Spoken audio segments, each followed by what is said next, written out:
প্রিয় মা বাবারা, আসসালামু আলাইকুম। একটা বাচ্চা কখনো খারাপ হয়ে জন্মায় না। মা বাবার অবহেলায় সে ধীরে ধীরে খারাপ হয়ে যায়। ছোটকাল থেকেই বাচ্চারা নাচ গান আর মোবাইলে ডুবে থাকে। ভালো কাজ শেখার সুযোগটাই আর পায় না।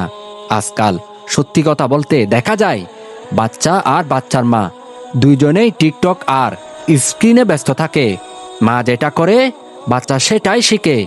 মা বাবা যদি বাচ্চাদের কোরআন তেলাওয়াত শেখান, দোয়া শেখান, নামাজ শেখান, ভালো আদব আর চরিত্র শেখান, তাহলে সেই বাচ্চা কখনো পথ হারায় না, খারাপ পথে যাবে না। কিন্তু বাচ্চাদের নাচ গান শেখালে, মোবাইলে স্ক্রিনে ব্যস্ত রাখলে বড় হয়ে সে মা বাবার কথা শুনে না, খারাপ কাজেই জড়িয়ে পড়ে। মা বাবার দায়িত্ব সন্তানকে নাচ শেখানো নয়, মা বাবার দায়িত্ব সন্তানকে মানুষ বানানো। বাচ্চাদের নাচ শেখাবেন না, দিন ও নৈতিক শিক্ষা শেখান।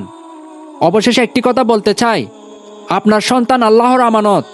আপনার সন্তানকে সঠিকভাবে বড় করুন। এই ভিডিওটি যদি আপনাদের ভালো লাগে তাহলে আমার এই ভিডিওটি আপনারা শেয়ার করে দিবেন, যাতে প্রত্যেক বাবা মায়ের কাছে আমার এই ভিডিওটি পৌঁছে যায় এবং যেন তারা তাদের সন্তানকে সুশিক্ষা দিতে পারে। দিন ইসলামের পথে চলুন, জান্নাতের আলো খুঁজে পান। ধন্যবাদ। আসসালামু আলাইকুম।